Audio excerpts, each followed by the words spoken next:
오늘 우리에게 주신 하나님 말씀은 마가복음 15장 33절에서 41절까지 말씀입니다. 마가복음 15장 33절 말씀부터 봉독하겠습니다.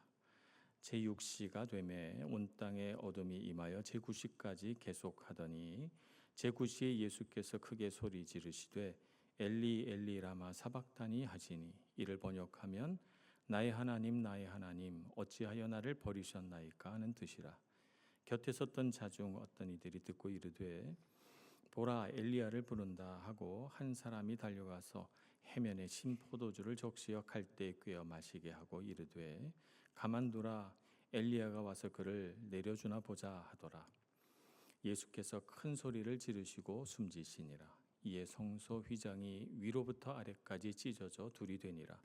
예수를 향하여 섰던 백부장이 그렇게 숨지심을 보고 이르되 이 사람은 진실로 하나님의 아들이었도다 하더라.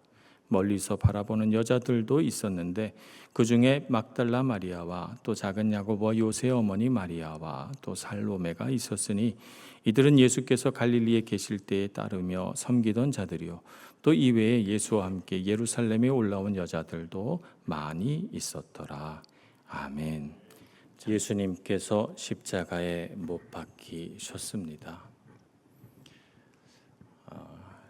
그 전날 저녁부터 한숨도 자지 못하시고 새벽까지 재판을 받으시고 로마 관청에 옮겨지셔서 아침에는 그곳에서 또 한 번의 재판을 받으시고 그리고는 십자가에 못 박히도록 넘겨지셔서 온갖 조롱과 모욕을 다 받으시고 그리고 십자가에 달리셨으니까 십자가에 달리신 시간이 거의 한 정오쯤 되었으리라 생각을 합니다.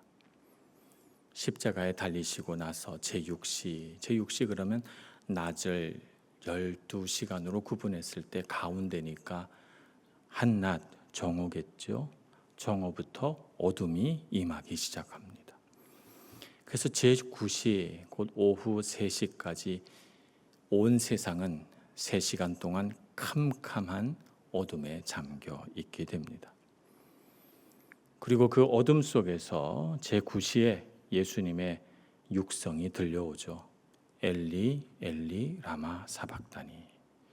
예수님께서 히브리어로 말씀하셨기 때문에 사람들이 무슨 말을 하는지 잘 알아듣지 못하고 오늘 성경에 보면 엘리야를 부른다 하고 진짜 엘리야가 와서 구해주나 보자 이런 엉뚱한 이야기들을 합니다. 그러나 예수님의 말씀은 시편 22편 1절을 인용하신 말씀이시죠. 나의 하나님 어찌하여 나를 버리셨나이까 라고 하는 말씀을 십자가 위에서 하고 계신 것입니다. 예수님께서 십자가 위에서 여러 말씀을 하셨지만 마가복음은 오늘 이 말씀 딱 한 구절을 인용해 기록해 놓으시면서 이 말씀이 가진 무게와 의미를 우리에게 새롭게 던져줍니다. 이 예수님의 부르짖음의 의미는 인간의 모든 죄를 다 자신의 생명과 몸으로 대속하시기 위하여 하나님과의 관계가 끊어지는 고통을 겪고 계신 그 예수님의 탄식의 목소리예요. 그것이 이 예수님의 말씀에 나의 하나님 어찌하여 나를 버리셨나이까 라는 말씀으로 우리에게 들려지고 있는 것입니다. 그래서 예수님의 고통을 우리가 조금 더 깊이 이해하기 위해서 오늘 말씀을 들여다보고 있는데요. 이 말씀을 우리가 잘 이해하려면 예수님이 이 땅을 살아가시면서 얼마나 주님과 깊은 관계를 맺고 계셨는가를 알 필요가 있습니다. 예수님은 이 땅을 살아가실 때 모든 사역을 끝내시고 저녁이 되면 제자들을 남겨놓으시고 홀로 산으로 올라가셨어요. 그래서 산 위에서 하나님을 만나시고 그곳에서 주님께 기도하셨죠. 하루 일을 지나면서 우리 예수님 몸에 있던 모든 피곤, 사람들로 인한 번민, 사역을 하면서 잠시 하나님과 뭔가 멀어진 것들이 있다면, 예수님 안에서 또 능력이 나가면서 비워진 것이 있다면 하나님께 기도하시면서 그 모든 것들을 다 체험받는 시간이 되었던 것입니다. 그래서 산에 올라가셔서 하나님을 만나실 때 예수님은 정말 행복하셨고, 이 시간이 예수님에겐 정말 필요한 시간이었습니다. 예수님은 또 이른 아침 하루를 시작하시기 전에 빈들로 나가셔서 홀로 하나님을 만나 기도하셨습니다. 하루에 있을 모든 일들을 주님께 맡기고 주님께서 인도해 주시기를 바라시면서 주님과 깊은 교제를 하신 후에 예수님은 기쁨과 즐거움으로 가득하신 채 하루를 시작하셨던 것이죠. 예수님은 사역 중에도 시시때때로 하나님을 찾고 그분을 바라보시면서 기도하셨습니다. 귀먹고 말 더듬는 사람이 예수님 앞에 나왔을 때 예수님은 주님의 손으로 그분의 귀와 그 사람의 귀와 혀에 손을 대시고 하늘을 향하여 우러러 보시면서 에바다 하고 말씀하셨습니다. 열려라 라는 뜻입니다. 기도하시고 열려라 했을 때 그 사람이 치유받았죠. 오병이어의 기적을 일으키실 때 예수님은 물고기 2마리와 떡 5개를 손에 가지시고 그것을 손에 쥐신 채로 하늘을 우러러 기도하시면서 이 많은 이들을 먹을 하늘 양식이 되게 해달라고 하셨어요. 그리고 기적은 일어났습니다. 나사로가 죽고 그 죽음 앞에서 울며 애통해하는 사람들을 보시자 예수님은 눈물을 흘리셨습니다. 죽음의 권세가 얼마나 우리 삶을 크고 강한 능력으로 누르고 있으며 그것으로 인하여 사람이 얼마나 고통받고 있는지 보시고 예수님은 탄식하셨어요. 그래서 하늘을 우러러 보시고 하나님께 기도하시면서 죽은 나사로의 몸에서 죽음의 권세가 떠나가도록 간구하셨죠. 그리고 나사로야 나오너라, 기적은 일어났습니다. 이렇게 예수님은 언제나 하나님과 동행하시고 하나님을 의지하시고 그분의 충만하신 사랑 안에 머물러 계셨기 때문에 예수님의 삶에 있어서 하나님은 그분의 모든 것이라고 말할 수가 있겠습니다. 예수님은 이렇게 하나님께로부터 모든 것을 받으셨기 때문에 하나님이 아닌 다른 것으로부터 무언가를 공급받을 필요가 없으셨어요. 사람을 의지하실 필요가 없으셨고 물질에 의지하실 필요가 없으셨고 환경에 의지하실 필요가 없으셨습니다. 요한복음 2장 24절 25절에 보면 이렇게 기록이 되어 있습니다. 예수는 그의 몸을 그들에게 의탁하지 아니하셨으니 이는 친히 모든 사람을 아시며 또 사람에 대하여 누구의 증언도 받으실 필요가 없었으니 이는 그가 친히 사람의 속에 있는 것을 아셨음이니라. 이렇게 기록되어 있습니다. 사람은 예수님을 채워줄 수 없다는 걸 아셨고 오직 하나님만이 예수님을 채워주실 수 있고 하나님만이 그분을 기쁘시게 할 수 있다는 걸 아셨어요. 그래서 오직 하나님만을 바라보고 그분과의 친밀한 교제 속에서 충만하신 예수님은 그 능력으로 우리를 치유하시고 돌보시고 우리를 인도하셨던 것입니다. 자, 그런데 지금 그렇게 친밀하셨던 하나님께서 십자가에 달리신 예수님을 버리셨습니다. 이 귀하신 아들 예수 그리스도의 몸에 우리의 모든 죄를 전가시키셨기 때문에 지금 하나님은 예수님을 자신의 아들로 보지 않고 심판받고 멸망받을 우리로 보고 계신 것이죠. 그래서 우리의 죄를 짊어지신 예수님은 하나님과의 관계가 끊어진 고통을 경험하고 계신 것입니다. 우리가 당해야 할 모든 형벌, 우리가 겪어야 할 하나님과의 그 단절을 예수님은 지금 다 그 몸으로 받아내고 있으신 것입니다. 예수님이 겪고 있는 이 고통을 스코틀랜드의 목사님이신 머레이 맥케인 목사님은 이렇게 표현하셨습니다. 하나님의 한마디 위로도 없이 하나님께서 사랑하신다는 느낌이나 하나님께서 불쌍히 여기신다는 느낌 한 점 없이 하나님이 뒤에서 지켜주신다는 든든함도 없이 그분은 거기에 홀로 계셨다. 지금까지 하나님은 예수님에게 빛나는 태양이셨다. 이제 그 해는 지고 어둠만이 남았다. 이것이 12시부터 3시까지 있었던 어둠의 의미입니다. 하나님과의 관계가 끊어진 채 이 3시간 동안 우리가 바다의 형벌을 예수님이 받으시면서 그 가운데 터져 나온 예수님의 부르짖음이 나의 하나님, 나의 하나님, 어찌하여 나를 버리셨나이까? 라고 하는 탄식의 부르짖음이셨습니다. 사실 예수님이 존재하는 모든 시간 동안 영원부터 지금까지 이 십자가에 달리시는 이 순간까지 단 한 분도 하나님과의 친밀한 교제가 끊어져 본 적이 없으십니다. 그런데 지금 십자가 위에서 우리의 죄를 대신 지시느라 하나님과의 단절, 하나님과의 끊어짐을 그분의 생애 최초로 경험하고 있으신 것이죠. 하나님과의 단절은 예수님에게 있어서 모든 것을 다 잃어버리는 것과 똑같았습니다. 왜냐하면 예수님은 이 세상 어떤 것도 의지하지 않으시고 오직 하나님 한 분만 의지하며 사셨기 때문입니다. 그래서 예수님에게서 이 하나님과의 단절이라는 고통은 지옥과 똑같은 것입니다. 지옥은 하나님과의 관계가 단절된 곳이기 때문입니다. 지금 예수님은 지옥 가운데 계신 것이죠. 그런데 우리 한번 생각해 봅시다. 사람은 하나님과 단절되었을 때 예수님이 느끼시는 것처럼 고통스러워합니까? 오늘날 이 세상을 바라봅니다. 얼마나 많은 사람들이 하나님 없이 관계를 맺고 하나님 없이 사랑을 하고 하나님 없이 가정을 이루고 하나님 없이 꿈꾸고 하나님 없이 일하고 하나님 없이 살아갑니까? 그래도 아무렇지도 않게 살아갑니다. 주님은 이렇게 탄식하시는데 말입니다.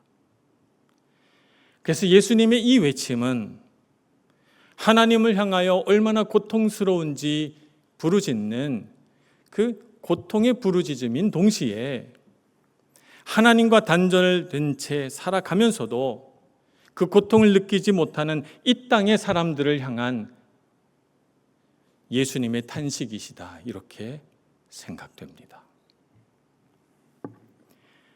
하나님과 끊어진 것을 당연히 여기고 고통조차 느끼지 못하는 많은 사람들, 그들에게 하나님과 끊어지는 고통이 얼마나 큰지 그들에게 깨닫게 해주시려는 것이죠.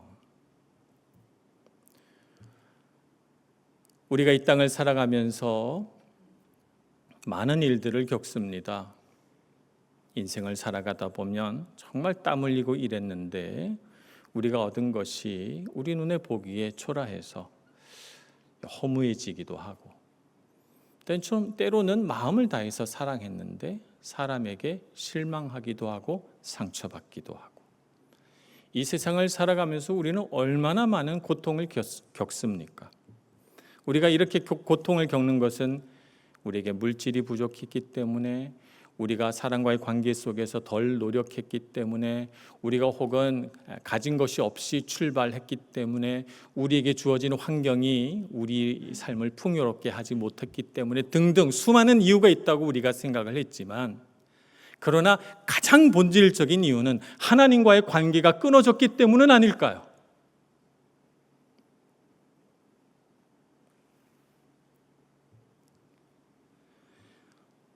예수님은 하나님과 단절된 채 우리의 죄를 짊어지고 어둠과 지옥을 지나서 하나님이 계신 곳 지성소에 이르십니다. 사실 이 지성소에는 아무나 들어갈 수가 없습니다. 1년에 딱 한 번 대속죄일에 대제사장이 자신의 몸을 성결하게 한 후에 지성소에 들어갈 수 있습니다. 그래서 지성소에 들어가는 것은 하나님의 임재 속으로 들어가는 것이기 때문에 잘못하면 죽을 수가 있습니다. 가슴 떨리고 영광스러운 일인 동시에 너무나도 두렵고 떨리는 일이기도 합니다. 그래서 지성소의 휘장을 아주 크고 튼튼하게 만들어 놓고 대제사장만 들어가게 해놓은 것이죠. 그런데 이 하나님의 임재의 초소와 그 바깥을 구분하는 이 성전의 휘장이 예수님이 숨지시는 그 순간 위로부터 아래로 찢어져 둘이 됩니다. 이 지성소의 휘장이 얼마나 큰가 하면 높이가 18m, 우리 성전이 바닥에서 위에까지 한 6m 되니까 한 3배 정도 되는 높이입니다. 18m, 폭이 9m. 그리고 이 천의 두께는 10cm에 이른다고 합니다. 엄청나게 두껍고 튼튼한 이 성전 휘장이 위에서부터 아래로 찢어진 것이죠. 초자연적인 현상입니다. 이 현상을 성경이 기록해 놓고 있는데 이것은 무슨 의미인가? 아들 예수 그리스도의 대속 죽음으로 지성소의 문을 여셨다는 거예요. 하나님이 값을 다 치루었구나. 내 아들로 인하여 이 땅의 모든 죄인들의 죄의 값을 다 치렀으니 이제 지성소의 문을 열리라 하고 성전 휘장을 확 걷어 놓으신 것이죠. 에베소서 2장 13절 14절은 이렇게 말씀합니다. 이제는 전에 멀리 있던 너희가 그리스도 예수 안에서 그리스도의 피로 가까워졌느니라. 그는 우리의 화평이신지라 둘로 하나를 만드사 원수된 것 곧 중간에 막힌 담을 자기 육체로 허시고. 우리와 하나님 사이에 막혀 있던 모든 죄의 담들을 예수님의 몸으로 다 허물어 내셨다는 거예요. 그것의 상징이 지성소의 휘장이 찢어진 것입니다. 그분의 대속 죽음으로 지성소의 문이 열려 우리를 지성소 안으로 초대하십니다. 하나님의 임재가 있는 곳으로, 하나님의 말씀이 있는 곳으로 우리를 초대하고 있는 것이죠. 이 일은 오직 하나님의 아들만이 이루실 수 있습니다. 어떻게 이 세상에 평범한 사람이 이 일을 이룰 수 있겠습니까? 오직 하나님의 아들만이 이루실 수 있는데, 그래서 오늘 성경은 이방인인 로마인의 입술을 빌어서 백부장이 그는 진실로 하나님의 아들이었도다라고 고백하는 장면을 기록해 놓고 있는 것입니다. 백부장의 고백을 통해서 우리도 하나님의 아들 그리스도께서 우리를 지성소로 인도하시는구나 하는 것을 알게 됩니다. 우리는 예수 그리스도의 십자가로 예수님과 한 몸이 되었습니다. 에베소서 2장 16절은 이렇게 말씀합니다. 또 십자가로 이 둘을 한 몸으로 하나님과 화목하게 하려 하심이라. 원수된 것을 십자가로 소멸하시고 이렇게 말합니다. 예수님과 나를 한 몸으로 만들어 주셔서 예수님이 지성소에 들어갈 때 나도 그분의 몸을 입고 그분과 함께 지성소로 들어갈 수 있게 해주셨다는 것이죠. 예수님께서 아들이시기 때문에 나도 그분과 한 몸이 되어 아들로 칭함을 받게 되는 것이죠. 예수 그리스도의 십자가 은혜를 알고 그 십자가를 붙드는 자는 누구든지 이렇게 하나님의 자녀가 되는 능력을 얻게 되는 것입니다. 그래서 우리로 하여금 예수님께서 이 땅에 누리셨던 하나님과의 친밀함, 그분과 동행하고 그분과 대화하고 그분께 기도하고 그분의 능력을 힘입고 그분 안에서 충만하셨던 그 모든 하나님과의 친밀한 교제를 우리도 누리게 해 주시는 것입니다. 그래서 예수 그리스도의 십자가는 우리에게 이런 능력이 있습니다. 우리는 그리스도를 통하여 하나님의 얼굴을 바라봅니다. 창세기 3장에 보면 죄를 지었을 때 사람은 어떻게 됩니까? 하나님의 얼굴을 피하여 숨습니다. 하나님께서 아담아 내가 어디 있느냐 내려오셨는데 아담과 하와는 어떻게 합니까? 하나님의 얼굴을 피하여 숨습니다. 전에는 하나님의 낯을 피하여 숨었지만 이제 우리는 그리스도를 통하여 우리를 사랑해 주실 줄 믿고 그 믿음과 소망 가운데서 하나님의 얼굴을 구합니다. 하나님의 얼굴을 바라보고 그 밝고 빛난 얼굴 속에서 우리 안에 사라졌던 기쁨을 회복하게 되는 것입니다. 또 십자가를 통하여 우리를 의롭게 여겨주시는 은혜를 경험합니다. 예수님을 통해서, 예수님의 십자가를 통해서 우리 모든 죄를 용서해 주시고 우리가 죄가 없는 것처럼 의롭다 말씀해 주시는 은혜를 힘입었습니다. 전에 이 예수님의 용서의 은혜를 모를 때에는 내가 잘못한 것 책임지기가 어려워서 내가 죄를 지어놓고도, 내가 잘못해놓고도 내가 잘못했다고 말을 뭐라고 못하고, 이 사람 때문이고 저 사람 때문이고 환경 때문이고 부모 때문이고 세상의 모든 것들에 핑계를 댔지만, 이제 그리스도 안에서 의롭게 된 사람이기 때문에 우리는 담대하게 내 잘못입니다, 내가 잘못했습니다 라고 고백할 수 있고 주님 앞에 우리의 죄를 회개하며 나아갈 수 있게 된 것이죠. 그래서 우리 안에 무엇이 생겼습니까? 죄를 물리치는 능력이 생긴 것입니다. 죄의 권세가 더 이상 우리를 붙들고 우리를 누르지 못하게 되는 것입니다. 십자가를 통하여 우리는 어떤 은혜를 누립니까? 하나님께로부터 오는 충만함을 누립니다. 전에는 수고하고 땀을 흘려도 보람이 없다고 느꼈습니다. 내가 수고했는데 잘 안 되면 하나님을 원망하고 사람을 원망하고 상처 입고 괴로워하면서 살았는데, 이제는 내가 비록 가진 것이 없어도 찬송만 해도 기쁘고 말씀을 읽어 부요해지고 예배를 통해 충만해집니다. 그것이 그리스도와 함께하는 능력입니다. 내가 비록 다른 사람들과 같이 물질이 없어도, 때로는 인간관계 속에서 힘들어져도 주님 앞에만 오면, 그리스도의 십자가를 통한 하나님의 사랑을 경험하면 우리는 충만해집니다. 그 은혜를 누리고 그 은혜 가운데 살아가시는 여러분들 되시길 축복합니다. 오늘 예수님께서는 우리를 그분의 친밀한 교제 안으로 부르십니다. 그분이 겪었던 고통이 얼마나 큰 고통인지 우리도 한번 우리 가슴속에 깊이 새기시면서, 나는 과연 주님의 그 친밀한, 하나님과의 친밀한 교제를 얼마나 갈망하며 살았는가, 다시금 우리 마음 안에 새기고 또 새겨 힘을 얻으시는 여러분 모두가 되시길 축복합니다.